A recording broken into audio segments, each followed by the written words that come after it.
19th April 2025 నారు ఇత్తనాలు చల్లాలంటే ముందు నారుమడి సిద్ధం చేయాలి. ఈరోజు నారుమడి సిద్ధం చేయడానికి కేజీ వీల్స్ బిగించి కేజీ వీల్స్ ద్వారా మనం నారుమడిని దున్ని చేయడం జరుగుతూ ఉంది. చౌటూరు వెంకయ్య ట్రాక్టర్ డ్రైవరు, ప్రాణ స్నేహితుడు, అదేవిధంగా ప్రకృతి రత్న అవార్డు టీం మెంబర్స్కి అంకితం ఇవ్వడం జరిగింది.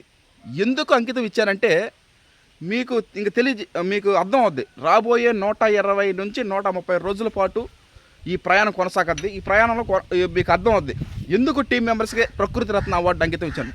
దాదాపు 2021 సంవత్సరంలో 103 డిగ్రీల జ్వరంలో కూడా చౌటూరు వెంకయ్య దుక్కిలు దున్నడం జరిగింది. అది దుక్కిలు దున్ని బెంగాలీ నాడు RNR 15048 తెలంగాణ సోనా. మనకు తెలుసు నవంబర్ నెల RNR 15048 తెలంగాణ సోనా CVR పద్ధతిలో వరి సాగు, అది ఒక సెట్టు. ఆ టైంలో డిసెంబర్లో భయంకరమైన వాన. ఆ వానలో కూడా ఇప్పుడు నేను దుక్కిని దున్నలేనయ్యా, ఏరే వన్ పెట్టుకోండి, నేను ఇంకేం చేయలేము, ఇంక ఏరే మార్గం లేదు.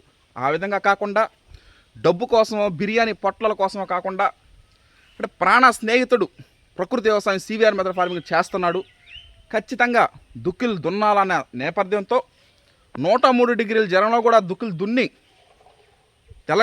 తెలంగాణ సోనా లేత నారు నాటడానికి దోహద సహాయం చేసినాడు. అప్పుడు బెంగాలీ వాళ్ళు సునాయాసనంగా ప్రధాన మడి రెడీ చేసినప్పుడు నారాత వేయడం జరిగింది. దాని రిజల్ట్ మీరు చూడడం కూడా జరిగింది. ఆ విధంగానే ప్రతి సంవత్సరం కూడా అదేవిధంగా కలకల్లాడుతూ ఉంది. అందరూ తర్వాత ఇత్తనాలు చల్లిన తర్వాత నుంచి పరిచయం అవుతారు. అన్నిటికన్నా ముందు దుక్కి కొద్ది పంట, దుక్కులు బాగా దున్నడం చౌటూరు వెంకయ్య విధంగా చేయడం జరుగుతూ ఉంది టీం మెంబర్స్లో మెయిన్. Thank you.